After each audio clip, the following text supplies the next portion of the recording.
l'Algérie doit évoluer et passer d'une politique de gestion ultra prudente à une politique de gestion de réserve de change un peu plus dynamique. Alors ça ne veut pas dire que l'Algérie doit se mettre à spéculer sur les marchés, notamment les marchés dérivés, mais cela veut dire que l'Algérie doit avoir en tête plusieurs éléments de conjoncture internationale et d'évolution de la conjoncture internationale, à savoir notamment que le dollar est en train de perdre de sa valeur et qui risque de perdre encore plus de sa valeur.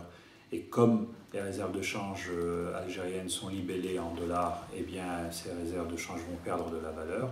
Il faut avoir ça en tête. Il faut avoir aussi en tête que la crise économique aidant en Europe et en Occident de manière plus générale, il va y avoir de bonnes affaires, il va y avoir des entreprises saines mais qui vont avoir besoin d'être recapitalisées et ce sera autant de bonnes occasions pour l'Algérie de diversifier ses placements à l'étranger. Cela passe éventuellement par la création d'un fonds souverain qui aura pour mission de faire des placements à l'étranger, de prendre des participations et donc de permettre à l'Algérie d'avoir des ressources financières supplémentaires.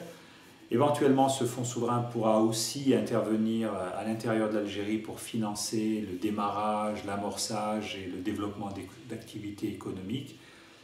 Ceci à une condition qu'il y ait un vrai plan stratégique de développement économique de l'Algérie à horizon de 10, 20, 30 ans. Sachant qu'encore une fois, qui dit fonds souverain pour l'Algérie devra dire automatiquement transparence, ça c'est fondamental.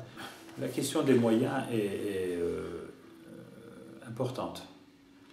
Alors l'Algérie a les moyens financiers déjà. On ne me fera pas croire que 50 ans après l'indépendance, l'Algérie ne dispose pas des ressources qu'il faut, des ressources humaines qu'il faut pour développer un fonds souverain, pour réfléchir à un plan de développement économique, pour faire de la prospective, pour faire un Algérie 2060 ou un Algérie 2100 ou un Algérie 2070, c'est-à-dire ces grands plans qui, en règle générale, au final, s'avèrent avoir été un peu complètement erronés.